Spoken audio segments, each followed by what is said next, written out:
내는 관리비. 관리비 항목만 꼼꼼히 확인해도 돈을 아낄 수 있다고 합니다. 먼저 아파트 공동시설을 이용하지 않는데도 자동으로 돈이 빠져나가지 않는지 확인해야 하는데요. 헬스장 비용이 대표적입니다. 대부분의 아파트 단지에서는 이용자에게만 요금을 받고 있는데요. 이전 입주자의 이용료가 계속 청구되는 사례가 적지 않기 때문입니다. 승강기 등 주요 시설이 고장났을 때를 대비해 적립하는 장기 수선 충당금도 잘 살펴봐야 하는데요. 이 금액은 원래 집주인이 내야 하는 돈으로 세입자들이 대납하는 방식이기 때문에 이사 갈 땐 집주인에게 돌려받아야 합니다. 반면에 수질 검사 비용 등으로 쓰는 수선 유지비는 실제 거주자가 내는 게 원칙입니다. 화재 보험료도 논란이 되는 항목인데요. 세입자가 화재 보험료를 매달 내도 막상 불이 나면 보상받을 수 없는 경우도 있기 때문에 보장 내용을 미리 알아봐야 합니다. 매달 어느 항목에서 비용이 늘고 줄었는지 알아보는 것도 관리비 절약의 기본인데요.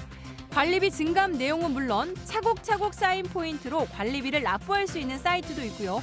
국토부의 공동주택관리 정보 시스템에 접속하면 전국 평균 아파트 관리비와 함께 지역별 관리비 단가의 평균을 비교해 볼 수 있습니다.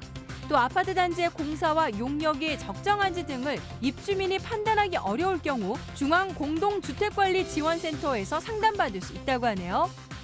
이번 달부터 소득 하위 70%, 65살 이상 어르신에게 지급되는 기초연금이 4만 원 정도 인상되면서 월 최대 25만 원을 받을 수 있게 됐는데요. 기초연금을 빌미로 돈이나 금융정보 등을 요구하는 사기를 주의하시기 바랍니다.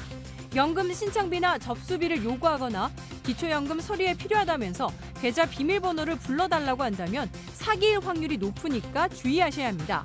기초연금은 주소지 읍면사무소나 주민센터, 전국국민연금공단 지사에서 신청할 수 있고요. 거동이 불편하면 기초연금 찾아가는 서비스를 이용하면 직원이 집으로 직접 방문하는데요. 배우자나 자녀, 형제, 자매 등이 대리 신청도 할 수 있으니까 대상이 된다면 꼭 신청하시고요. 자세한 내용은 기초연금 홈페이지나 보건복지상담센터, 국민연금공단 콜센터에서 문의하시면 됩니다. 하반기 취업 시즌이 시작됐는데요. 구직자들의 취업 준비 비용을 아껴줄 무료 서비스 알아볼까요? 만만치 않은 가격의 면접용 의상, 서울시의 취업날개 서비스를 비롯해 부산의 드림옷장, 대구의 희망옷장 등 지자체들은 취업 준비생을 위한 무료 정장 대여 서비스를 운영하고 있는데요. 서울시의 경우 넥타이, 벨트, 구두까지 3박 4일간 빌려주고 이력서용 사진 촬영과 메이크업 무료 특강까지 해준다고 합니다. 서울 일자리 포털 홈페이지에서 신청하면 되고요. 무료 인성검사 서비스를 제공하는 취업 포털도 있는데요. 구직자의 성향을 분석해 지원 직무와 맞는지 파악할 수 있도록 해주고요. 취업 준비가 막막하다면 청년 구직자를 위한 서울시나 경기도의 일자리 카페를 이용하세요. 이력서와 자기소개 첨삭은 물론 취업 멘토와의 상담과 컨설팅까지 다양한 취업 지원 프로그램을 활용할 수 있다고 합니다. 지금까지 스마트 리빙이었습니다.